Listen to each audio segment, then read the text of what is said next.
So grief is strange. It is overwhelming. It's painful. It's confusing. It's everything uncomfortable. And I'm ready to share my grief with you today. This is my grandma. We used to talk often like this. Continue watching to understand my grief.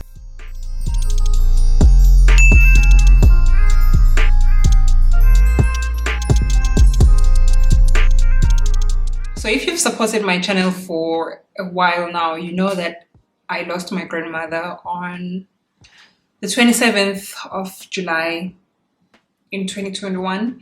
Maybe you don't really know the exact date, but that's when she transitioned. And I've wanted to do this video because I wanted to share my process with grief, but it just never worked out whenever I tried. I feel like I'm ready today, so we can talk about it. Right, so backstory first on just what happened. So my grandmother was 84. I think most of my family members, especially the ones that lived with her, which is my mom, my brother, and my cousin, well, I was involved in her life as well, actively, even though I'm abroad. We knew that her days are getting numbered, but we did not know that it was going to be that soon. All right, so my grandmother was okay. She was 84, 85. I'm not very sure. I always have to double check with my mom. I think 84, 85. So she was okay. She could still do things. She had a garden. She liked doing the yard. She cleaned the house, but my brother did most of that.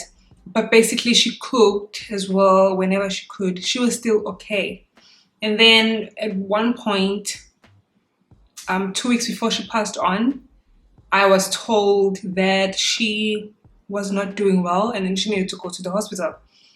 She'd never been to the hospital before, like ever. I'd never heard of my grandma being in hospital. She was in hospital, she was going to be admitted and whatever. I was just like, this is the beginning of everything. So when she was admitted, I was on holiday. I remember I was on holiday in Chengdu. And then the second week when she was still in hospital, I was going to Beijing. So yeah, they kept updating me. I would call and she liked me calling her. Sometimes it would be video calls, sometimes it would be voice calls. And I did not, like, towards the end, it was very difficult for me because I couldn't help her.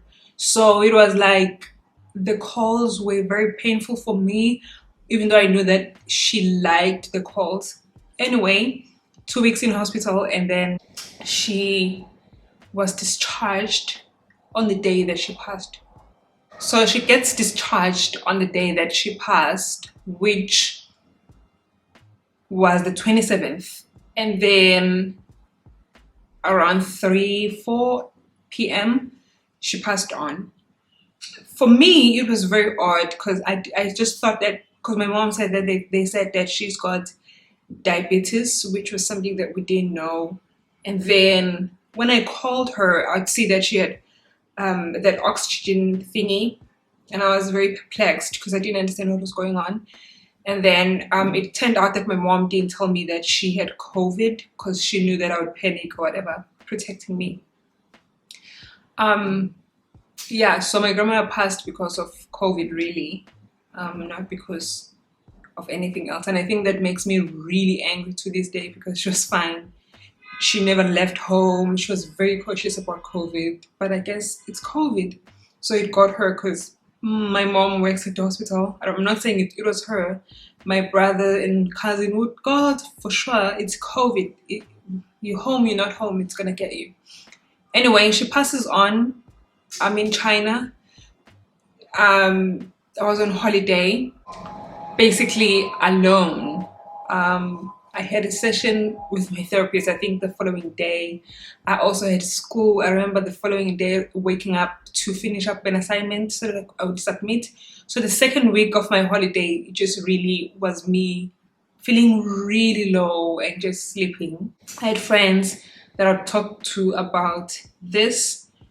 Anyway, So I get back to Shanghai, and it dawns on me that I can't make it to the funeral. I'd never ever in my life thought that I wouldn't be able to attend my grandmother's funeral.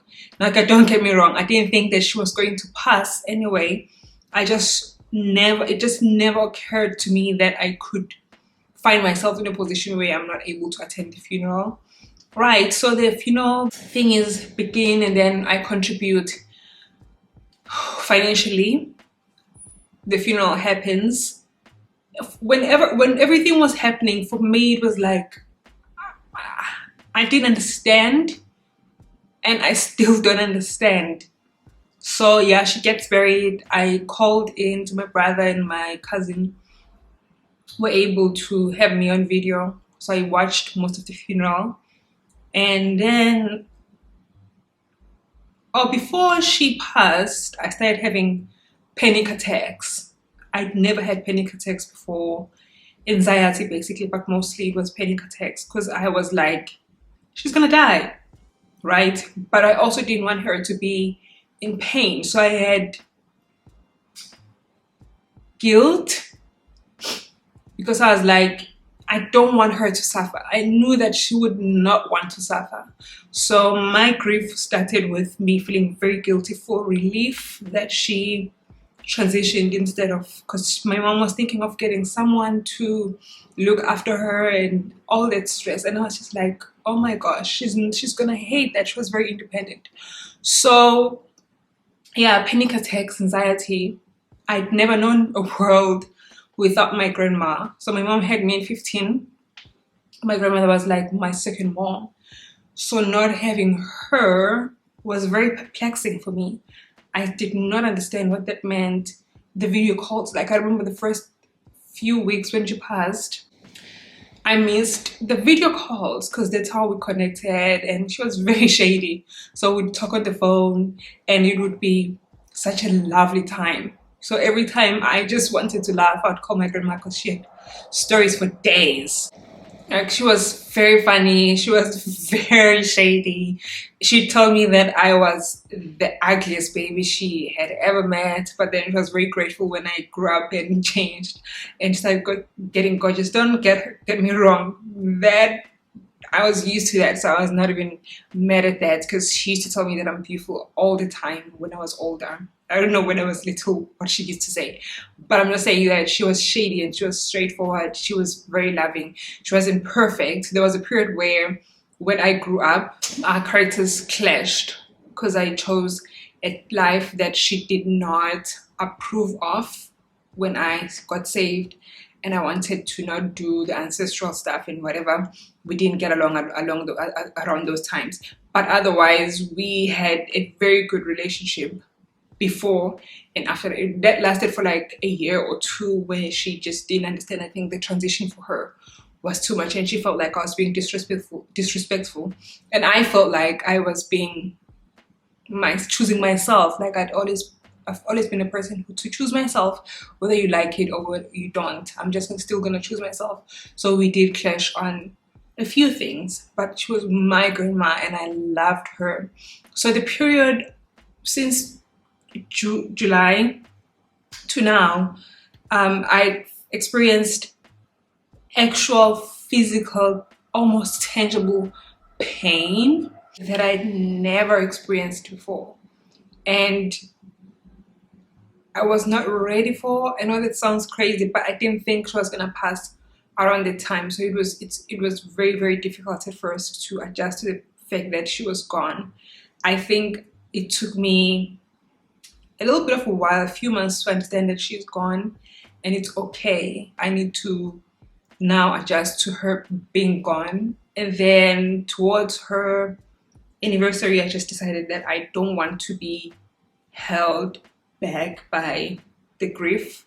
So for the most part, I really avoided talking about her in August this year. And then my therapist has been so understanding, and she's been so helpful with just my grief, and people telling me that it's because you were not able to attend the funeral. I'm like, even if I attended the funeral, it still would be the same. She's gone.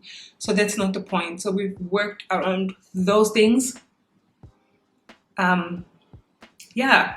So now the pain has transitioned as well to being almost silent and too quiet for my liking.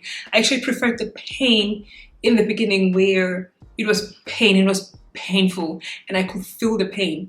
But now it's like a void. It is very silent, but it's there. It's like it's become a part of you that you just have to adjust and live with. And I'm uncomfortable with this period right now, because I'd rather cry. I don't cry a lot about my grandmother anymore, but I don't even miss her anymore. I want her before I missed her. So yeah, grief has been very interesting, and I think the most thing that has been prevalent for me, or that has stood out, that has been affected by grief, or that was a result of my grief, is just not wanting people. I was never really a people person, but right now I've just really pushed everyone away because I genuinely need space, and I didn't know that I was going to need space for long periods, but I need space, and I've needed to honor that and be okay with the fact that I need space and not be apologetic about needing space, right? So anyone who's felt like I'm absent, I'm generally absent because I'm trying to understand where I'm at. It's like grief came, I was in a good space, I was thriving, and then it just took me to a place I didn't know, and I've needed to get used to this place.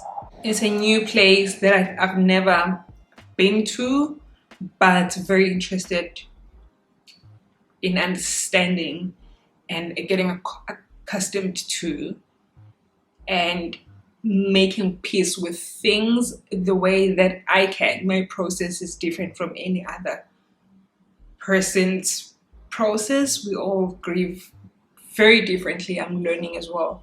So yeah, that's my story. This is a little get to know me, and I'm generally okay, but I have my days. There was no way that I could get through this video without getting choked up or whatever, but I'm okay. Just know that I'm okay. It's just that we're talking about a person I loved. So yeah, thank you guys for watching. Love you so much. Bye.